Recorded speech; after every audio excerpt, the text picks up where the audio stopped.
Hello, I'm Joe Deems, and welcome to our program, Issues in Risk Retention on WRIN TV. With me today is Jim Cutts, editor and publisher of the Risk Retention Reporter. Jim, welcome to the show. Joe, it's a pleasure to be here. The Risk Retention Reporter is considered a primary source of valuable information pertaining to risk retention and purchasing group members within the industry. In the last few years, however, we've seen a decline in the formation of new risk retention groups. What's going on? Well, Joe, yes, indeed, there has been a decline. There were less than 10 new risk retention groups formed in 2014. And what's going on here is simply the pricing in the insurance industry. And this has particularly affected some of the smaller groups that came in during the hard market that were never able to adjust to this new situation. I do see some improvements, however, in 2015, although these will be selective and primarily affect certain sectors such as construction and transportation. You know, we've also seen an increase in the normal number of retirements. Do those involve the same metrics, or is there some cause for concern here? Well, I think some of the same factors, the same underlying factors have played a role there. In the case of retirements, we have seen 50 retirements in the last 3 years. Now, many of these are voluntary. Some involve conversions to captives and traditional carriers. Some involve mergers with other risk retention groups. The prime groups that have been affected here are those that are small and subcritical. And so the impact is limited to them. And in fact, it's had very little impact on the overall market measured in terms of premium. Premium is up in 2014 by $200 million, 7.5%. And we expect risk retention premium to hit $3 billion in the near future. Now, a tougher question for you, Jim.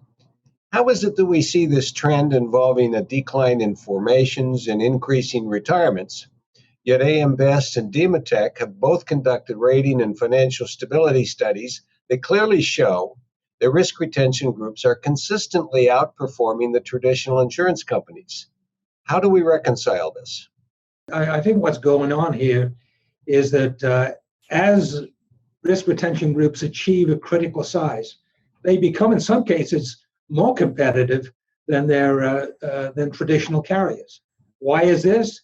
Because they bring to underwriting and risk management the expertise that their owners have. Their owners being owners of this niche business, ophthalmologists, specialists in other kinds of healthcare. That's really what accounts for this. So the culprit here, if I'm listening to what you're saying and cutting through all of this other stuff, the culprit here, and I'll use one of our favorite buzzwords in the industry, seems to be the soft market. You're a trend guy. Is it ever going to end? Well, the soft market, of course, began with the financial crisis of 2007, 2009, and that has led to this protracted period of very low interest rates. Will this ever end? Probably, but even when it does, it looks as if more capital has poured into the insurance marketplace than ever before. So I don't expect to see a reversion to the very rapid rates of formations of risk retention groups that we saw in the 2003, 2006 period. But I do think we'll have a fairly broad-based recovery spreading beyond these areas of transportation and property development that are currently showing some strength. We've spent a lot of time, and we always spend a lot of time talking about risk retention groups and regulatory activities affecting them, say the NAIC and whatnot. There is less chatter out there about risk purchasing groups. What's the importance of their role under the Liability Risk Retention Act? Well, first of all, the risk purchasing group, for those who are not familiar with it, is not an insurance company.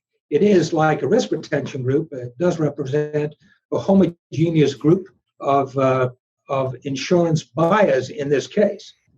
Now, purchasing groups are in general insured by carriers, traditional carriers. And I think this is in part that in recent years there has been very little regulatory questions about purchasing groups. Purchasing groups are playing a very important role right now in the marketplace because they are able to thrive in this regime of very low prices. And we're seeing them penetrate new areas like cyber liability, and they're particularly going to be important in the sharing economy.